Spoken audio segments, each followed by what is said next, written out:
of uncontrollable bursts of energy. There was a malfunction on station number 2 as a result of a reactor explosion on station number 1. To anyone who can hear me, welcome. By the time you listen to this recording, I will most likely be dead. My name is no longer important. I am the former head of security for station number 2. My code name is Sumrak. Very well. Not every form of consciousness can have bodies like we're used to.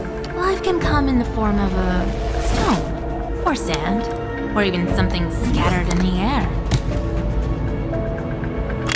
Oh, I can hear the good old radar beeping.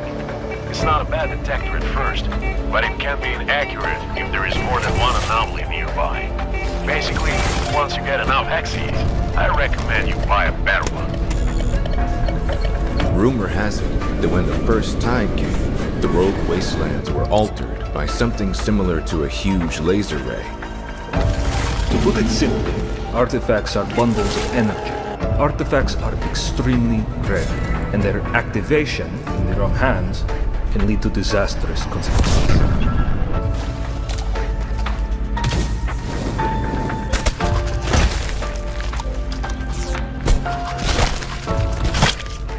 We tried to give you a chance, but your stubbornness doesn't leave us any other choice. Soon, I will be able to break free from the shackles. Now, you will die. The power of the tides will destroy you.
MMO fans will enjoy our raids and world bosses adapted to the realities of MMO FPS. After all, it would be fun to see how familiar activities look in unfamiliar conditions, wouldn't it?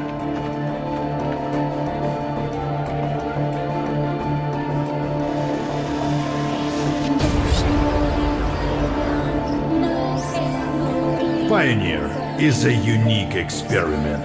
The further you delve into the depth of the island, the more the game transforms, transitioning from a role-playing adventure to an intense survival experience. We'd love to tell you more, but unfortunately, we'll have to do it in due time.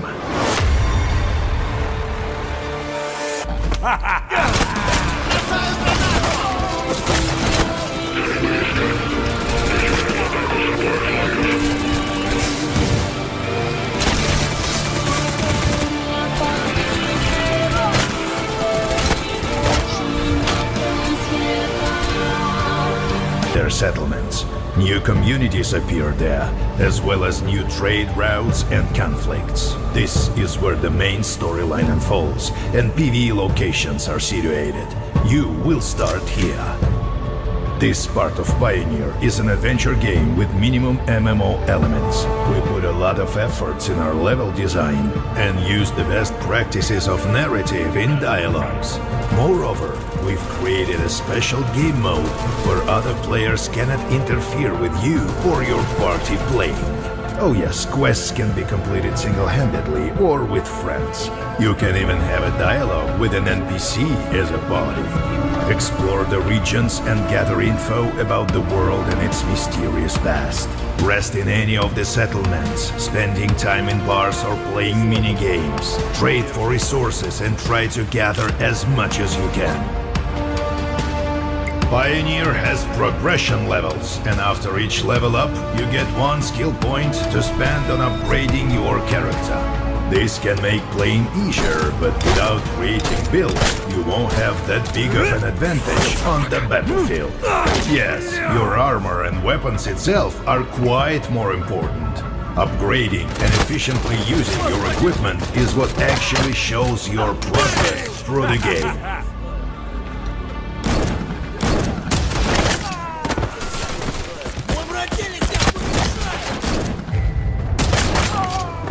Черт, выпендривались. Нечего было выеживаться. Just like certain monster slayer, a skillful character in Pioneer needs 2 guns. One for killing monsters and another for punishing teammates or, rarely, other players. You can enhance your weapons or modify your equipment on the workbench, but every step of it consumes resources. Weapons can be modified more comprehensively by upgrading a submachine gun to a machine gun, for example, or by just adding modules which increase your weapon stats on the move. Upgrading the most interesting and powerful equipment demands unique blueprints and resources. And that's the catch. The rarest of the loot can be found only on the right part of the island.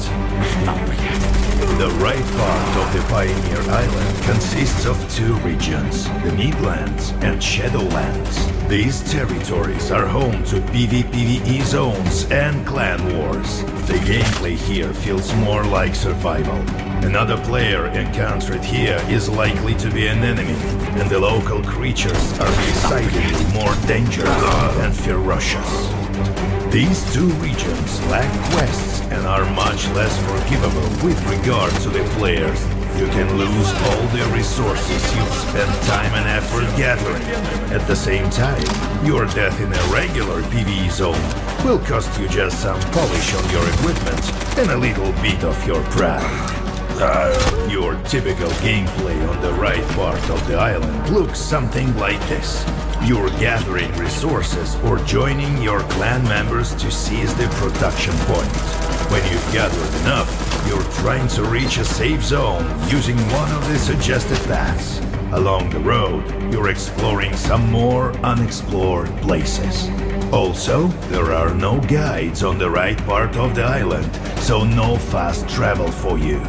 By the way, fast travel in Pioneer is possible with the help of the guides only.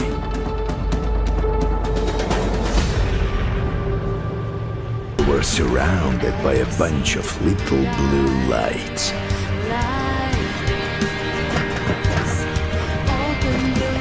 Каждый перегон я изнываю от страха.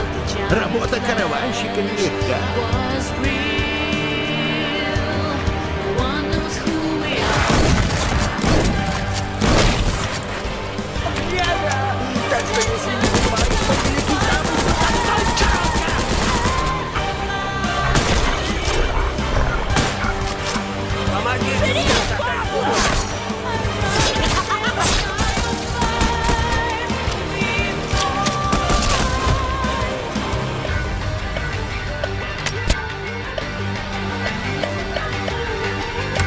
It is extraordinary that you survived the attack of the tide.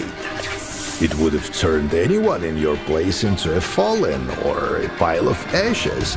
But as you see, that didn't happen to you. You are safe and sound.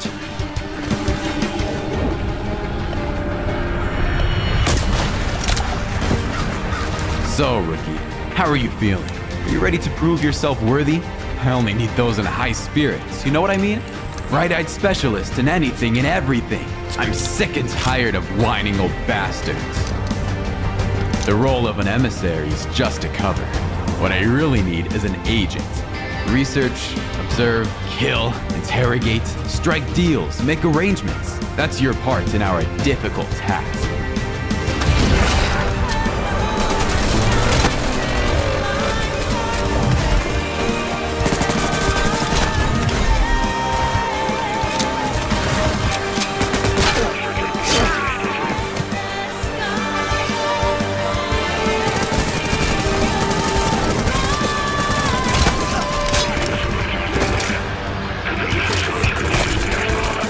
For some unknown reasons, you may possess abilities similar to ours, and would like to check it.